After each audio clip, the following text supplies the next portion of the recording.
갈라디아서 4장 21절 한 절 보겠습니다.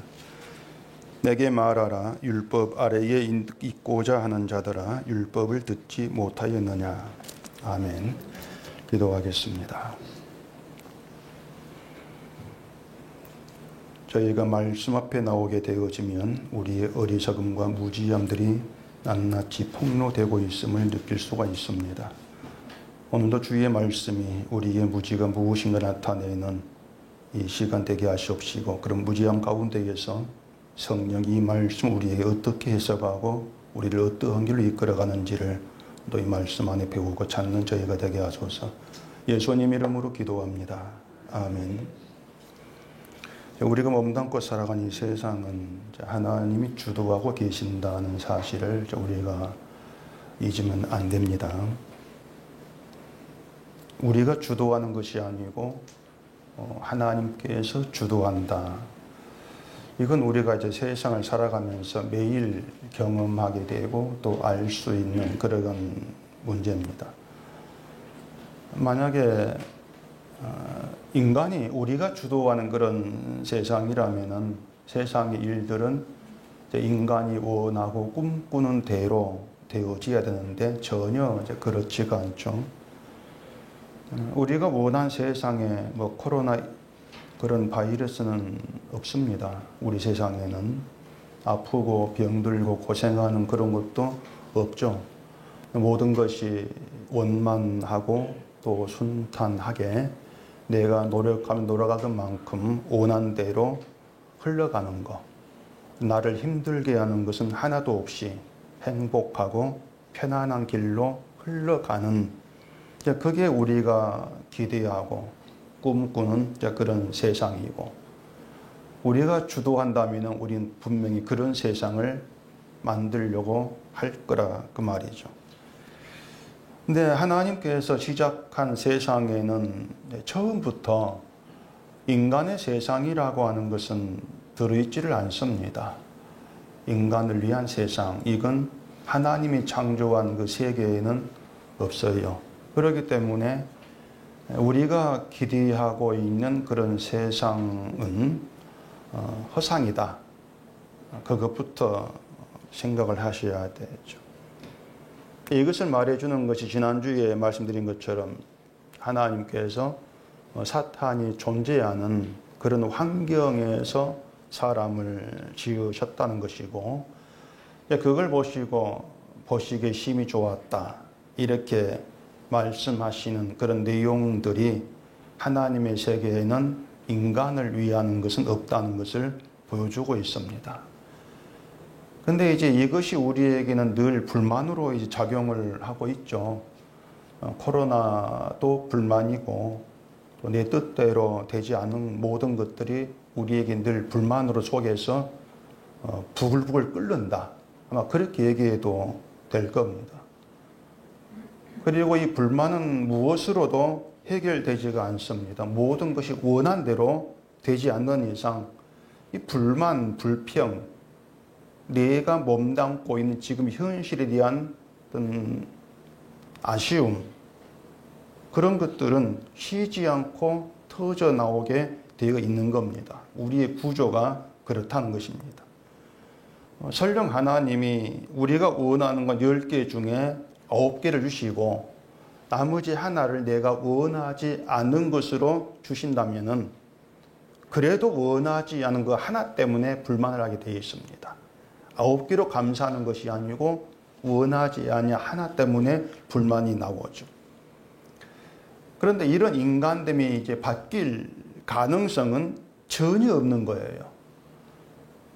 만약에 그런 인간됨이 바뀔 가능성이 조금이라도 있다면은 그래도 우리에게 사람에게 좀 희망을 두고 열심히 믿으세요. 믿음 생활 잘하면은 구원받고 평안 누리고 행복해집니다. 제가 그런 말을 할 건데 그렇게 말을 하지를 못하는 겁니다. 이유는 간단해요. 인간은 바뀌지를 않기 때문에 그렇습니다. 이 사람이 바뀌지 않는다는 것을 여러분이 인정하시는지 부정하시는지는 제가 모르겠는데 이 성경은 인간 자체를 자기를 위해서 선악과를 먹은 아담 안에 있는 존재로 보고 있습니다.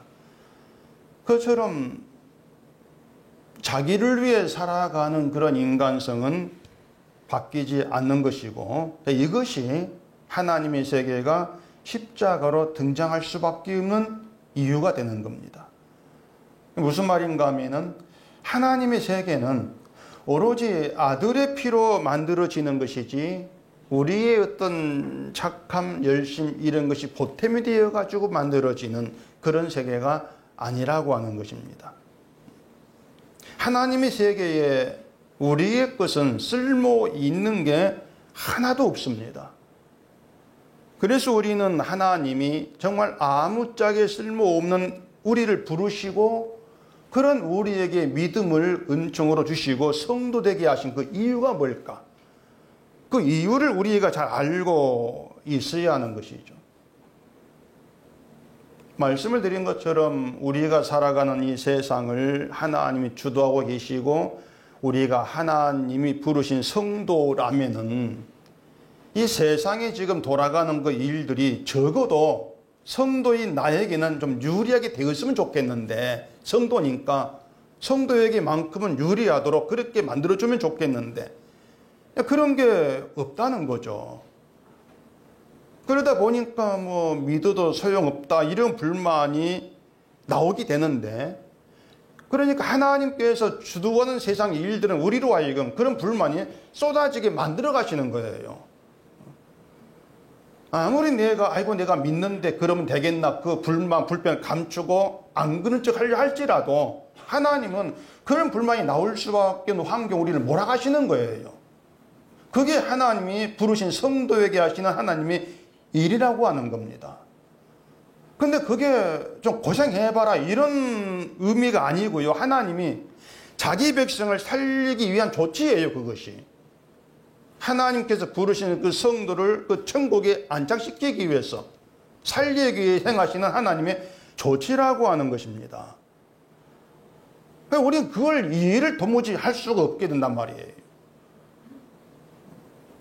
우리를 살리기 위해서 하시는 일이 우리에게 죽음의 권세로 작용하는 죄를 드러내는 거예요.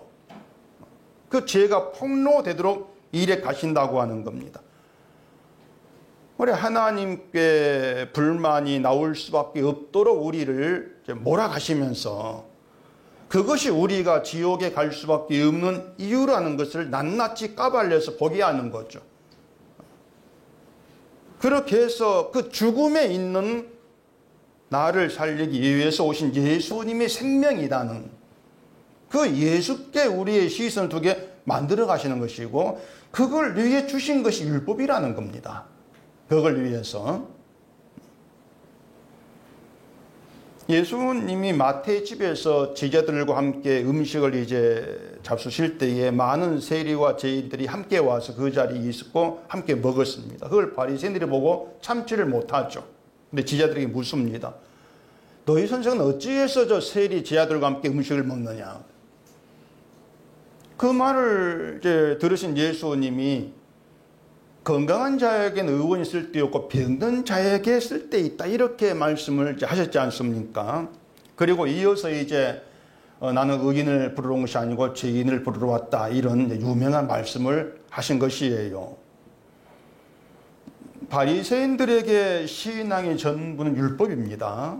율법이 그들의 전부죠. 그런데 율법이 하는 일은, 율법을 통해서 하나님이 하시고자 하신 일은 너는 병든 자라는 걸 알라는 거예요. 병든 자임을 알게 하는 게 율법이에요. 그러니까 너는 병들었으니까 너에게 필요한 의사에게 가. 그런 취지로 주신 것이 율법이라고 하는 것이죠. 그러니까 이 바리새인 유대인들이 그런 율법 취지를 바르게 알고 그 취지대로 율법을 따랐다면은 바리새인은 나도 병들었다, 내가 병든 자야, 그 시선으로 세리와 죄인을 바라보면 된단 말입니다. 그게 율법에 순종하는 거예요. 근데 바리새인은 거꾸로였죠. 우린 건강한 자, 너는 병든 자, 이런 구별 시각으로 세례 죄인을 바라본 거예요.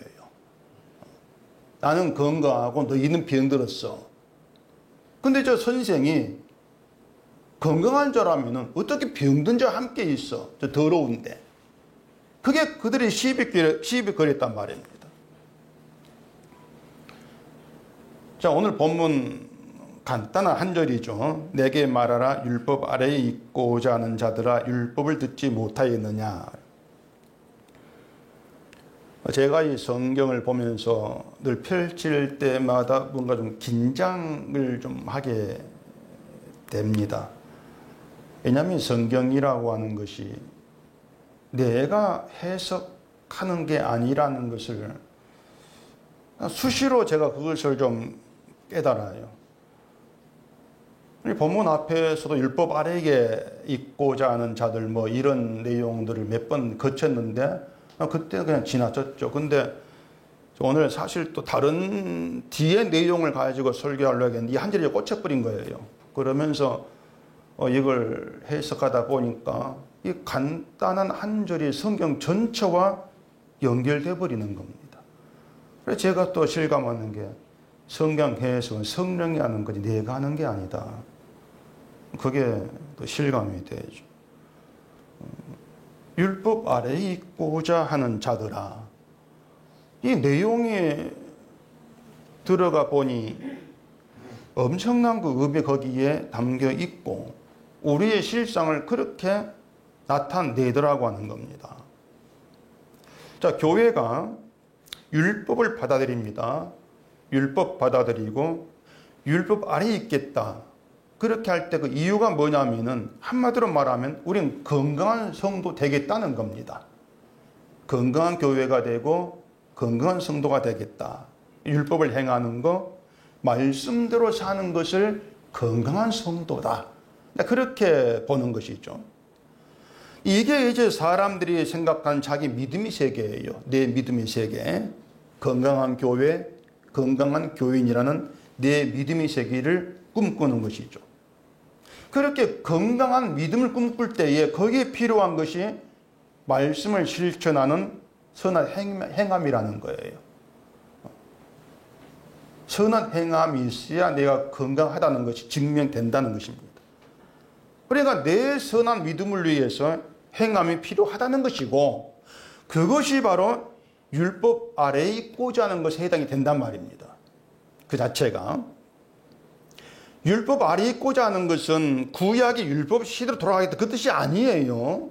그렇게 받아들이면은 난 율법 아래에 안 있어. 우리는 그렇게 쉽게 자기를 생각한단 말입니다. 율법 아래에 있고자 한다. 그것은 말씀드린 것처럼 내 믿음을 건강하기 위해서 필요한 게 저 행실, 행함, 선한 것이야. 그 의도를 가지고 행함을 들여다보는 거, 이게 율법 아래에 있고자 하는 인간의 속성이라고 하는 거예요. 말씀을 지키고 실천하고 그런 믿음이 인정되지 않느냐, 그걸 옳은 것으로 여기고 있단 말입니다. 말씀을 지키면서 말씀을 따라 행하는 그런 건강한 교회 되는 것이 하나님께 기쁨이 되지 않겠냐고 하는 것이죠. 그래서 우리 교회는 건강한 교회입니다. 이렇게 자랑하는 사람들이 또 많이들 있습니다. 아예 교회 이름을 건강한 교회 이렇게 붙인 데도 많아요. 대구에도 건강한 교회가 있어요. 어떤 목사는 건강한 교인의 10가지 특징을 이렇게 얘기합니다. 들어보세요. 건강한 교인은 강의식으로 듣는 자다. 첫 번째고. 두 번째는 건강한 교인은 성경 신학자다. 건강한 교인은 복음에 흠뻑 젖어 있다. 건강한 교인은 참된 회심자다. 건강한 교인은 성경적인 복음 전도자다. 건강한 교인은 헌신된 성도다. 건강한 교인은 훈련을 추구한다. 건강한 교인은 성장하는 제자다. 건강한 교인은 겸손히 따르는 자다. 건강한 교인은 기도하는 용사다. 이런 특성을 만들어가지고 이렇게 하는 게 건강한 교인이다. 그게 그들의 주장이죠. 근데 그중에 다 마음에 안 드는데 건강한 교인은 복음에 흠뻑 젖어 있다. 이 말은요, 병든 교인이 복음에 흠뻑 젖는 것이지 건강한 교인은 복음에 안 젖습니다. 병들어야 젖어요. 병들어야. 근데 이렇게 이제 건강을 부르짖는 사람들에게 병든 자에게 의사가 쓸데 있다. 이 말을 전하면은 뭐라 하겠습니까? 십중팔구 하는 말이요. 병이 들었어도 의사에게 가서 병이 치료되어 건강이 된다. 이렇게 얘기를 한단 말입니다. 병든 자로 예수께 가면 예수님의 치료로 건강하게 되어서 예수를 섬긴다고 하는 것이죠. 그럴듯한 말 아닙니까? 아니, 병들어 가는 치료 받아야지 예수님이. 그럼 건강한 영혼으로 건강하게 예수를 섬긴다. 그럼 말이 되지 않습니까? 예수님이 의인이 아니라 죄인을 부르러 왔다고 하시는데 누가복음에서는 죄인을 불러 회개시키러 왔다 이렇게 말합니다. 죄인을 불러 회개시키면 용서받고 죄 없는 의인 되는 건 아니겠습니까? 죄인을 불러서 의인 되게 하시는 것이 예수님이라면은 그 영혼이 병든 자가 왔을 때 치료해서 건강하게 만드는 그런 예수를 상상하게 되는 거예요. 그렇기 때문에 건강하게 되는 것이 참된 교회다. 이런 말도 이제 하게 되는 것이죠. 그들 사고방식이 뭐냐면은 건강하냐 건강하지 아니하냐 이것을 그 특성 그 나오죠. 뭔가 실천의 행위로 판단하는 겁니다. 행함으로. 그리고 자기들이 세운 기준으로 건강한 교회, 건강하지 못한 교회 이렇게 나누는 것이죠. 그 기준이라고 하는 게 몽땅 다 사람이 만들어낸 거잖아요. 그러다 보니까 이 사람 말하는 건강과 저 사람 말하는 건강이 달라요. 어떤 목사는 자기 교회 건강함을 헌금 강요가 없다. 교회 운영을 민주적으로 한다. 교인들 관계가 서로 친밀하다. 지역사회를 섬긴다. 이런 걸 가지고 우리 교회는 건강합니다. 이렇게 선전하는 그런 것도 있어요. 그러니까 그 목사에게는 교인들에게 헌금 강요를 하지 않는 것이 건강한 교회를 위한 선한 실천으로 그렇게 받아들이고 있단 말이죠. 지금까지 말씀드린 내용에서 사람들이 잘못 생각한 게 뭔가 하면 예수님을 고쳐주는 분으로 생각한다는 것입니다. 우리를 고쳐주는 분으로. 믿음 생활이 잘못되었으면 말씀으로 잘못된 걸 깨닫고 성령의 오심으로 고침받아서 바른 믿음 생활을 하게 되어지는 어떤 그런 과정 정도로 그렇게들 보고 있는 거예요. 그렇기 때문에 결국에 믿음으로 바르게 살자는 생각으로 기울어지죠. 근데 예수 안에서는요, 우리가 바르게 살아가지고 바른 믿음의 사람으로 인정되는 것 자체가 없습니다. 예수 안에서는. 아예 그런 걸 생각들 하지 마세요. 그러니까 예수 안에 있으면 내가 바르게 고침받아가지고 바르게 사는 게 맞지 않느냐. 이런 것들이 뭐냐면은 모두가 다 뭔가 믿음 좋은 나, 자기 믿음의 세계에 빠진 사람들이 만들어낸 거짓된 믿음이에요, 그것이. 율법 아래에 있고자 하는 자들. 그들에게 나오는 잘못된 기준이란 말입니다. 자, 바울이 말한 대로 율법 아래에 있고자 하는 자들이 있습니다. 그들로 인해서 나타난 현상이 뭐냐? 구별이에요. 늘 율법은 구별이 나타나죠. 나는 바르고 너는 바르지 않다. 난 건강해, 넌 병들었어. 나는 죄를 짓지 않아, 넌 죄를 지었어. 이렇게 구별하고 정죄하면서 나타나는 것이 율법입니다. 그런데 이것이 예수님의 세계에서는 십자가를 회방하고 성령을 모독하고 원수로 행하는 그런 것으로 규정이 되는 거예요. 자, 요한복음 8장에 보시면 예수님이 이제 성전에서 백성들에게 말씀을 가르치시는데 서기관과 바리새인들 또 다른 여러 무리들이 음행 중에 잡힌 여자를 끌고 내용이 있습니다. 잘 아시죠? 서기관 바리새인들은 율법 세계에 있는 사람들이잖아요.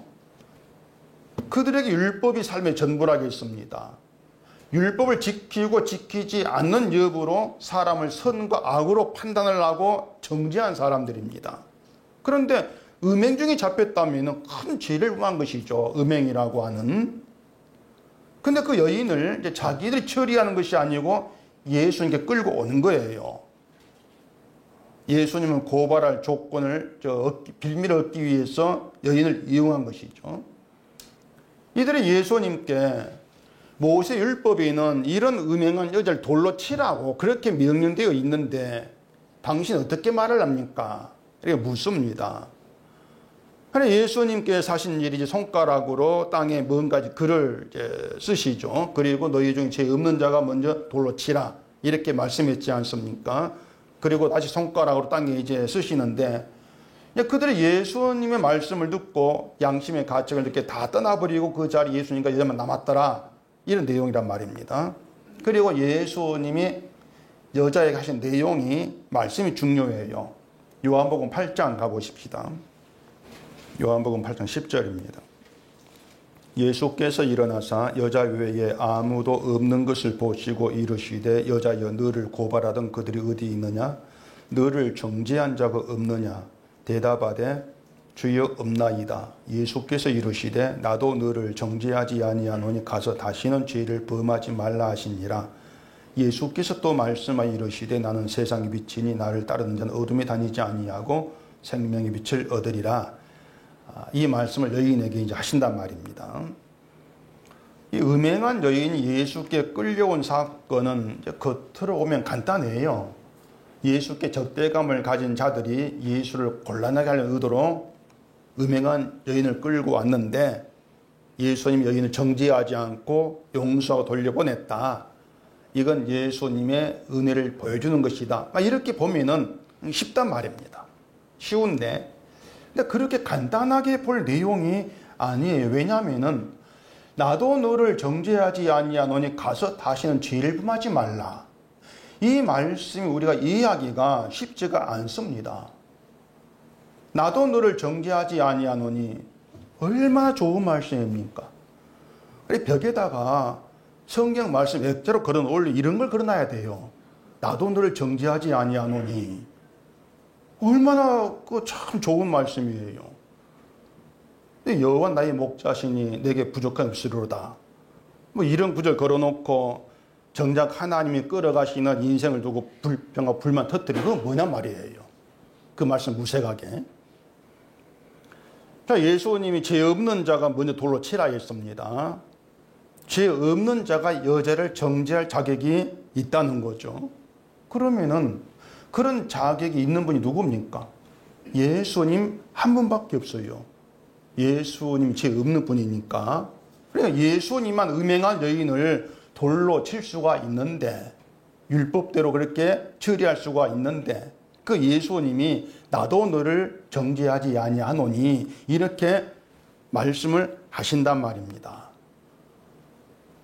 근데 정죄하지 않는다 가라 그러면 될 건데 정죄하지 않는다 하시고 가서 다시는 죄를 범하지 말라 이 말씀 하신단 말이에요. 그 말씀이 이해하기가 쉽지 않다는 겁니다. 자, 우리는 여인의 죄를 음행한 것으로 생각합니다. 음행이 죄다. 그래서 다시 죄를 범하지 말라는 것을 가서 다시는 음행하지 말라 이런 뜻으로 대개들 그렇게 받아들일 겁니다. 예수님께 음행한 죄를 용서받았는데 돌아가서 또다시 음행의 죄를 행하는 것은 예수님의 용서를 가볍게 여기고 무시하는 것이 아니냐. 되게 그렇게들 생각을 하는 거예요. 근데 그런 생각이 율법으로 돌아가서 율법 아래 있고자 하는 생각이라 그 말입니다. 그런 생각이. 자, 예수님의 용서를 받았다면 용서받은 그 죄를 다시 범하지 않아야 된다. 이게 옳은 생각이겠습니까? 그 생각의 의도가 뭐냐면은 내가 용서받은 죄를 다시 범하지 않은 것으로 용서받은 티를 내겠다는 겁니다. 내가 용서받은 자라는 것을 용서받은 그 죄를 다시 행하지 않는 것으로 확인하고 그 티를 내겠다고 하는 거예요. 근데 예수님의 용서는 우리 어떤 한 행위, 잘못 행위를 그냥 가리고 덮어주고 끝나서 이렇게 하는 것이 아니고, 주님의 용서는 십자가의 생 자체예요, 그냥. 예수님의 피가 용서의 능력으로 발휘되고 있는 거, 그게 십자가의 세계인 것이고, 예수 안에 있다는 것은 바로 그 능력이 발휘한 세계에 들어와 있다는 겁니다.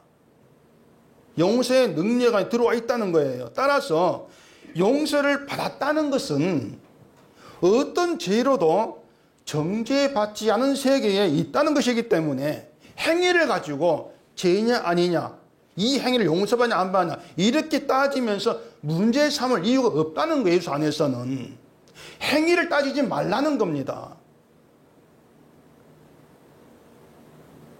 사람들이 이런 말에 대해 자꾸 그 염려를 해요. 목사님 무슨 말인지는 알겠는데 그렇게 말하면 사람 자기 행위에 대해서 조심하지 않을 것 아닙니까? 그런 염려를 자꾸 이제 하게 되죠. 음행도면 마음대로 하고 막 그럴 거 아닙니까? 이런 염려하는데, 음행하지 말라고 해서 안 하는 그런 인간이 아니잖아요, 사실요. 그러니까 죄가 된 행위를 해도 이걸 죄로 생각지 않을 것이고, 그렇기 때문에 교회가 무질서해지고 엉망이 되지 않겠습니까? 그래, 그런 말 하지 말라, 제발. 그런 염려를 한단 말입니다. 그런 염려가 결국에 우리를 율법으로 끌어가는 거예요. 그런 염려가. 왜냐하면 그런 염려를 해소하려면 율법적으로 우리가 선의 행실을 해야 되죠.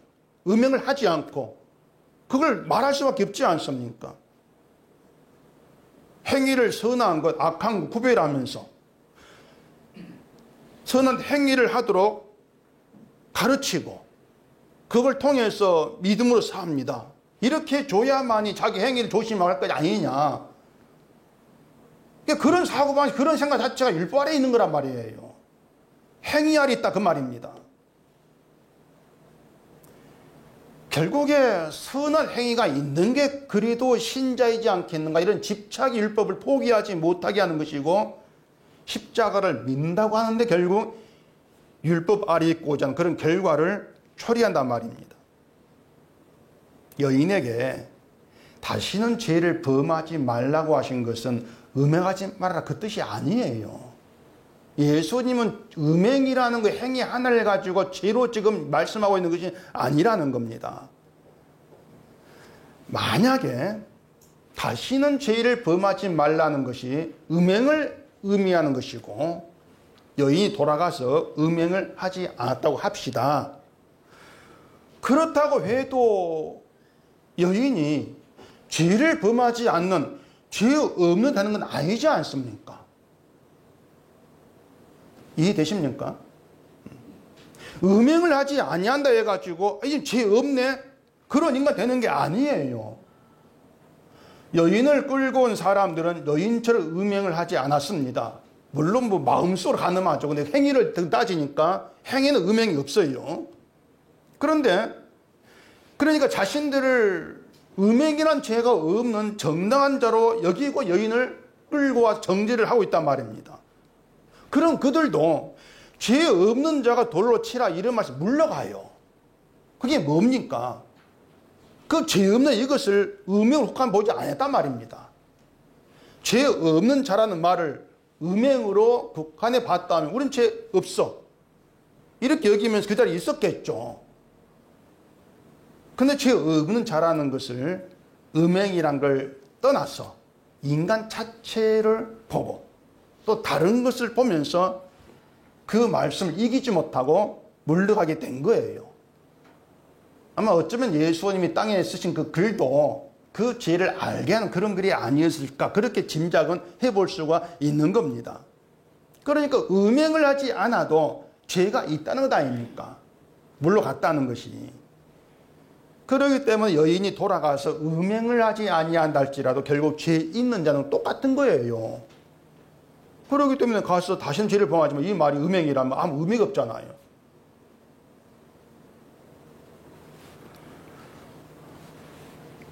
로마서 14장 봐보십시다.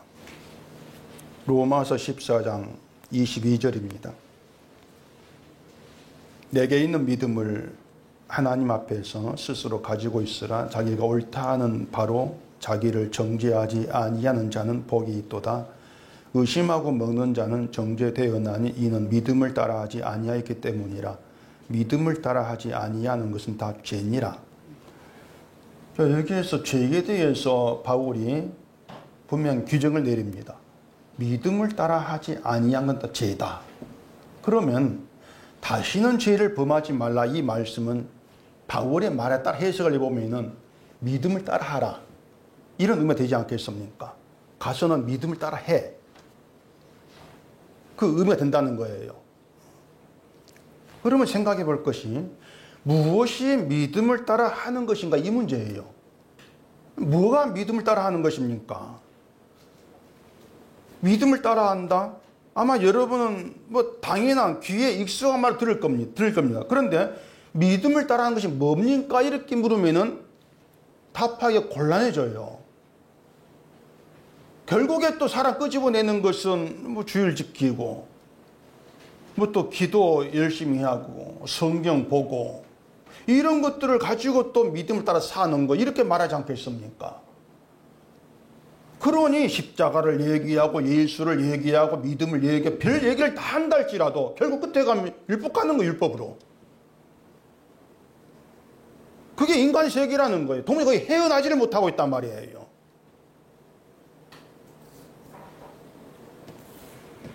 자, 바울이 그 로마서에서 의심하고 먹는 자는 정죄되었다, 이렇게 얘기하는데, 그 정죄된 이유는 의심하고 먹는 것이 믿음을 따라하지 아니한 것이다, 그렇게 연결되는 거예요. 의심하고 먹는 게 네가 믿음을 따라하지 아니한 거, 넌 그걸로 정죄되었어, 이 말이란 말입니다. 바울이 이 말을 하고 있는 것은 그 앞에 내용이 나와 있거든요. 음식문의 때문에 형제를 비판하는 그런 일이 있었던 거예요. 음식문의 때문에.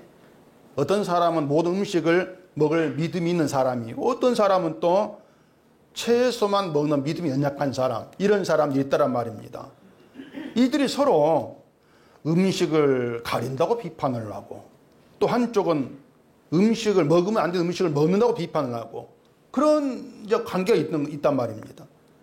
그들의 문제는 왜 형제를 비판해? 그게 문제가 아니에요. 서로 각자 자기가 행하는 것을 옳은 것으로 여기는 겁니다. 먹으면 안 돼, 그걸 옳은 거 여기는 것이죠. 먹어도 돼, 그게 그 사람 옳은 것이에요. 그러니까 결국 자기의 옳음을 가지고 타인을 정죄하는 거예요. 그게 율법의 세계예요. 그것이 내 옳음을 가지고 정죄하는 거.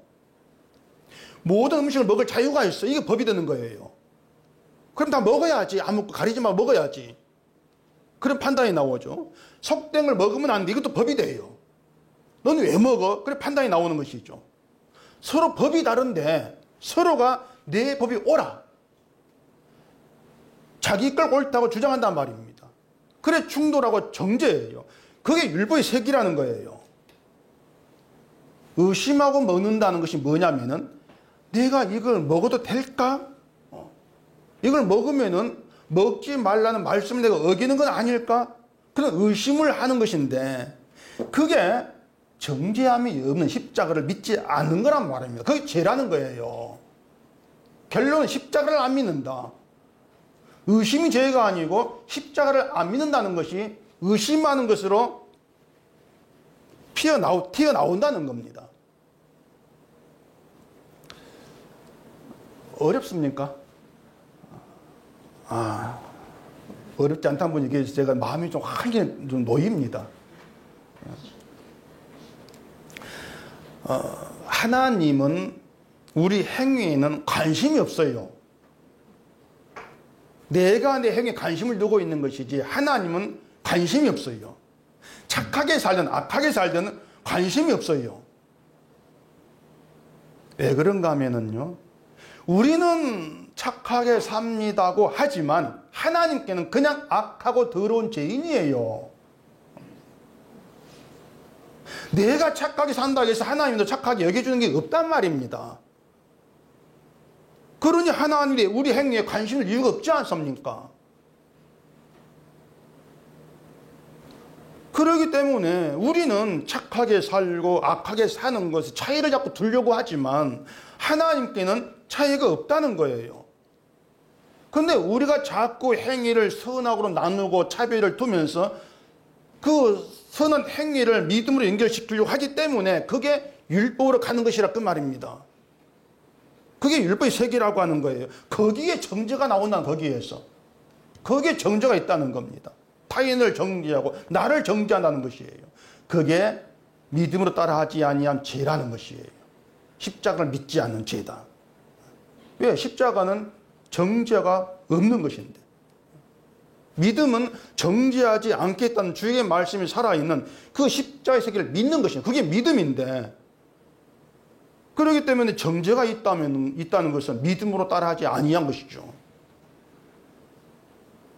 그래, 의심하고 먹는 것이 믿음을 따라하지 아니한 거. 그렇게 설명이 되어지는 거예요. 음행한 여인은 율법에 의해 정죄를 받고 예수께 끌려왔습니다. 율법을 정죄받고, 여인도 끌려오면서 자기를 음행한 죄를 행했다고 자기를 정죄했을 거예요. 그 여인도 말이죠. 예수님이 여인에게 너를 정죄한 적 없느냐 묻습니다. 여인이 없다고 하죠. 다 물러갔으니까. 그런데 없다고 하는 것은 나를 정죄한 저 사람들이 없다, 그 뜻이고, 만약 여인이 자기를 난 음행한 죄를 지었어, 하나님 백성이 아니야, 그렇게 자기를 정죄한다면 여전히 정죄한 자가 있는 거죠. 내가 늘 정죄하는 거 있지 않습니까?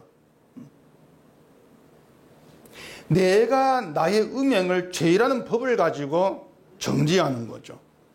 그런 여인에게 나도 너를 정죄하지 아니한다, 그 말씀에는요, 너도 너를 정죄하지 마, 그 의미가 들어있단 말입니다. 내가 너를 정죄하지 않아. 그럼 너는 내 세계에 들어와 있잖아. 나와의 만남에 있잖아. 그럼 너도 너를 정죄하지 마. 그게 믿음을 따라 하는 거예요. 이것이 로마 10장 22절에 자기가 옳다 하는 바로 자기를 정죄하지 아니하냐 복이 있도록, 이 말씀이 의미가 된단 말입니다. 그래, 가서 다시는 죄를 범하지 말라는 것은 너를 정죄하는 그런 법의 세계 있지 말라는 거죠. 나와의 만남 속에서 너를 정죄하지 아니한 나의 세계, 그 세계를 믿는 믿음을 따라 살아가라. 그게 죄를 범하지 말라는 의미가 되는 거예요. 그런데 또 이런 말씀에 대해 또 오해하지 말아야 될 것도 있습니다. 자기를 정죄하지 않는 자 복이 있다 그러니까, 아, 그렇습니까? 내가 무슨 잘못을 해도 괜찮네요, 이제 이런 생각으로 또 흘러가는 거죠. 그러면서 또 누군가 자기를 정죄하면은, 야 이놈아, 예수 나를 정죄한, 네가 나를 정죄해? 이렇게 또 그 정죄하지 아니하는 것을 또 써먹을 수 있던 가능성이 우리에게 또 담겨 있단 말입니다. 그러니까 정죄하지 아니하는 이 말씀을 내게 유리하게 우리가 써먹는 거예요. 그러면서 야, 정죄하지 마, 이렇게 나오는 거죠. 그러니까 인간이란 게 참 어려운 존재예요. 너무너무 어려워, 인간이. 어떤 말씀이라 할지라도 사람들은 이것을 나에게 유리한 해석으로 끌어가려는 그 주특기가 있습니다. 그 특기예요. 모든 말씀 내게 유리하게 풀어가요. 길을 쓰고 있죠. 내게 유리한 말을 풀어내려고. 그게 인간이에요. 그러니 저도 그런 틈을 하나하나 건들면서 말씀드리지 않을 수가 없는 겁니다. 이 말을 들으면서 흘러간 생각, 죄입니다. 또 믿는다고 웃기지 마라. 그렇게 건들지 않을 수가 없는 거예요. 그렇지 않으면 여러분은 늘 나에게 유리한 쪽으로 멋대로 해석할 걸 제가 뻔히 알고 있기 때문에 그런 겁니다. 하나님과 우리 관계에는 예수님의 십자가가 있습니다. 음행한 여인이 율법으로는 하나님께 나아갈 수 없는 것처럼 우리도 율법으로는 도무지 하나님께 나아갈 수가 없어요. 하나님과 함께 할 수가 없고 천국에 갈 수가 없단 말입니다.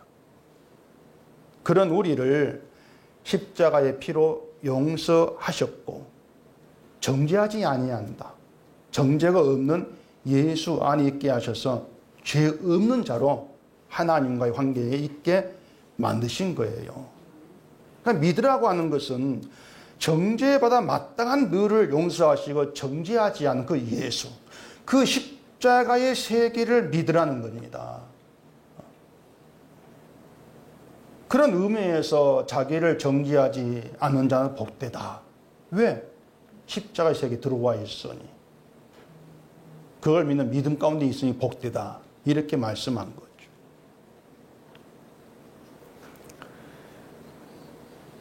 지금까지 말씀드린 내용을 이해하면은 이제 어려운 성경 구절 하나 또 이해할 겁니다. 요한 1서 3장 가보십시다.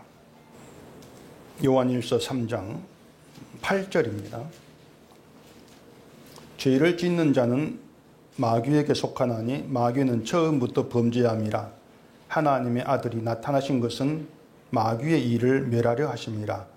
하나님께로부터는 자마다 죄를 짓지 아니하나니 이는 하나님의 씨가 그의 속에 거함이요 그도 범죄하지 못하는 것은 하나님께로부터 났습니다. 자, 이걸 이제 대개들 좀 나내구절 이렇게 말한 분들 있어요. 왜냐하면 죄를 짓는 자는 마귀에게 속하고 하나님께로부터 난 자마다 죄를 짓지 않는다. 이건 우리를 상당히 난감하게 하는 그런 이제 말씀이거든요. 그래서 사람 여기에다가 뭘 붙이냐면 최선이란 말을 붙이면 최선. 최선을 다해서 죄를 짓지 않는 것. 이게 하나님께로부터 난 신자의 모습이다. 그렇게 해서 이 내용을 두리뭉실하게 또 그렇게 엉터리를 끌어가는 것이죠. 근데 이 말씀도 지금까지 말씀드린 내용을 기억하면은 뭐 어렵지 않아요. 자, 신자는 정죄가 없는 용서의 나라, 사랑의 나라로 옮김받은 사람입니다. 그게 신자예요. 정죄가 없는 나라에서 신자가 할 일은 나를 용서하고 정죄하지 않으시고 의롭다 하신 주의 의를 믿는 거예요. 그게 우리가 할 일이란 말입니다. 이게 믿음을 따라 사는 것을 말씀드렸죠. 그러면 죄는 뭡니까? 죄라고 하는 것은 그 믿음을 따라가지 않고 자기 의를 생각하는 겁니다. 내 의를 생각하는 게 죄예요. 내가 의로운 선한 행실을 만들어내어야 신자라고 할 수 있지 않겠는가? 이게 율법의 세계고 죄를 짓는 거예요. 그걸 두고 마귀에게 속겠다 이렇게 말하는 겁니다.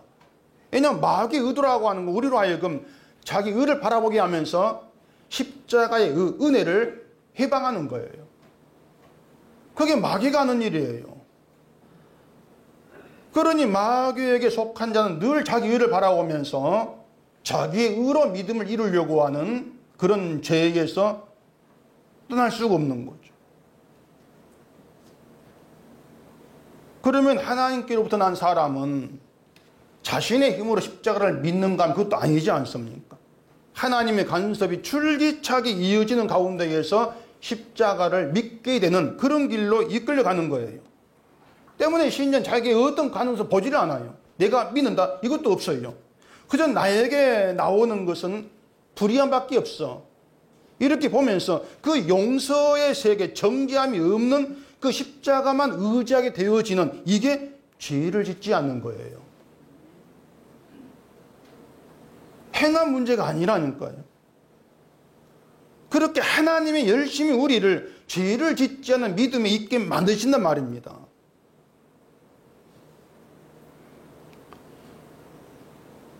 나도 너를 정죄하지 아니하노니 이 말을 이제 뭐 벽에 걸어 놓는 게 좋다 이렇게 말씀드렸는데 그 옆에 또 하나 붙일 게 있어. 그게 뭐냐면은 여호와 나의 목자신 내게 부족함이 없다.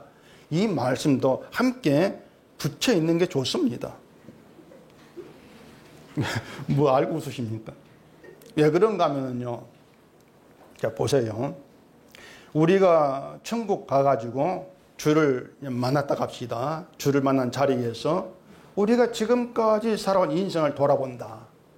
그냥 그렇게 한번 가정해 보잔 말이에요. 그러면은 천국에 도달해서 살아온 인생을 돌아봤을 때 인생의 어느 한순간에도 예수님이 나를 부족하게 인도하시고 살게 한 적이 없다는 걸 알게 돼요.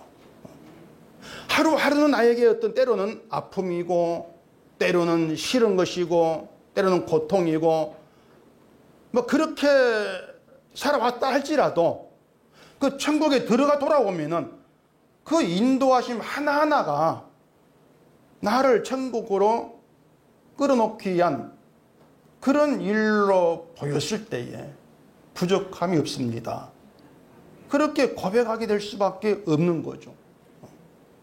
뭐 돈에 부족함이 없게 하시고 내 마음 만족이 되게 인도하신다는 것이 아니고 내가 천국까지 인도된 것이 목자 되신 예수님 때문이라면은 그 예수님의 인도는 부족함이 없고 완전했고 충만했다.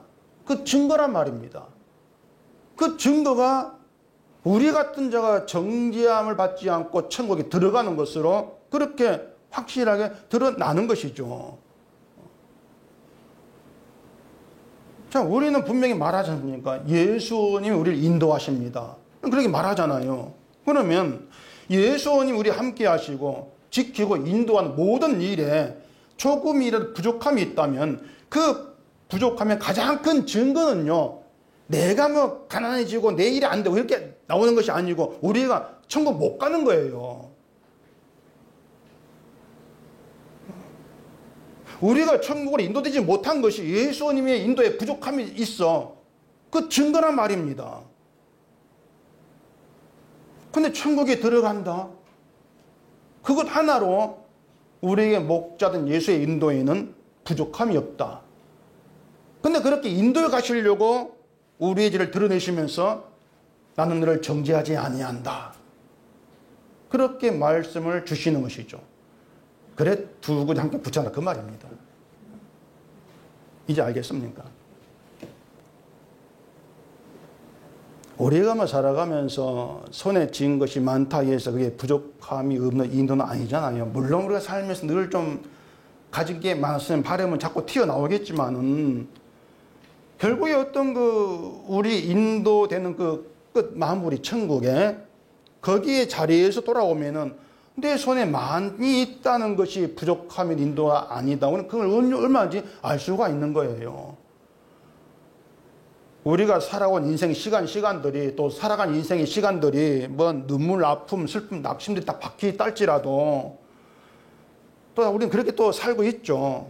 근데 그 또한 우리를 천국으로 인도하시는 주의 일하심이었다. 이걸 알게 되면서 부족함이 없나이다. 이런 고백이 나오게 되어지는 것이죠.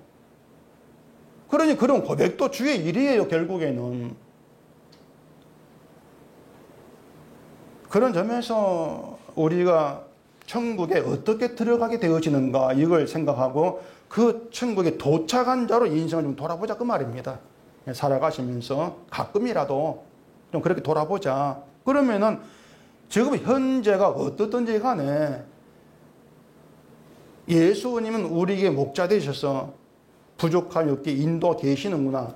이것만큼은 그래도 우리가 그것을 좀 알 수 있지 않겠냐 그 말이에요.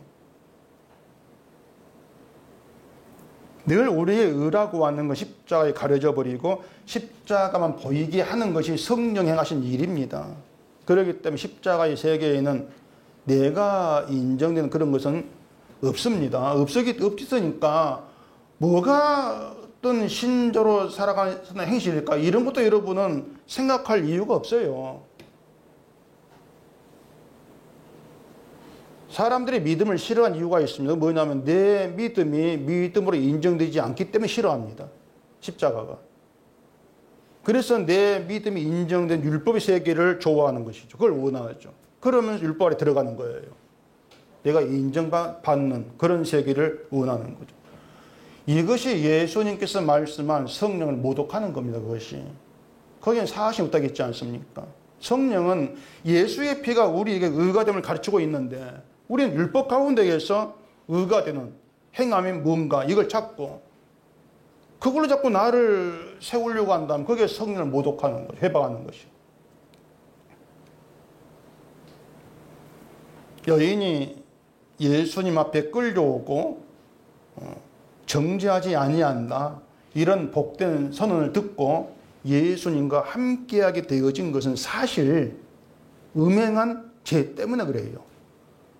그 죄가 여인을 예수님과 만남으로 끌어온 거죠. 이걸 또 그럼 예수를 만나러 음행하면 될까? 이렇게 또 듣지 않으시겠죠. 그러니까 우리에게 드러난 죄가 우리를 예수께로 끌어가시는 거예요. 죄가. 그러니 성령이 오셔서 죄를 책망하는 게 우리를 살리기 위한, 예수와의 만남을 위한 성령의 일이 되는 것이죠. 죄가 죄로 드러나고 그 죄를 보면서 예수님, 내가 살아온 것이라고, 나만 사랑하고 나를 위해 산 것밖에 없습니다. 그 고백을 만들어내는 거예요. 그러니 하나님이 주도한 세상에서 내 뜻대로 안 된 인생 당연한 겁니다. 그게 맞고 그게 당연한 거예요. 그 당연한 걸 싫어한단 말이에요. 불만을 토해내죠. 그러다가 또 말씀을 펼치되면은 나는 나만 사랑하고 살았구나. 이게 죄구나. 그걸 알게 되면서 그런 나를 정죄하지 않는 십자가로 기쁘하게 만들어 가시는 그 주의 일이 나의 전부입니다. 그 주의 일만 나에게 선하는 것이고 내 일은 아무것도 아닙니다. 이런 고백이 나와지는 거예요. 우리가 이런 믿음을 따라 살기를 바랍니다. 기도하겠습니다. 우리 아버지 하나님, 우리가 이 시간 주의 믿음을 따라 사는 것이 무엇인가를 생각했습니다. 우리가 늘 좋아하는 것은 율법 아래에 머물고 있는 것인데, 그런 우리를 성령께서 건져내어서 죄를 깨닫게 하시고 십자가로 끌어가서 주를 만나고 주를 보게 하시니 이 모든 것이 주의 은혜란 사실을 고백할 수밖에 없습니다. 늘 나만 사랑하고 살아온 저희들, 이 시간도 말씀을 통해서 주를 보게 하시니 그것이 기쁨이 되게 하시고 그 믿음을 따라가는 저희가 되도록 해주시옵소서. 예수님 이름으로 기도합니다. 아멘.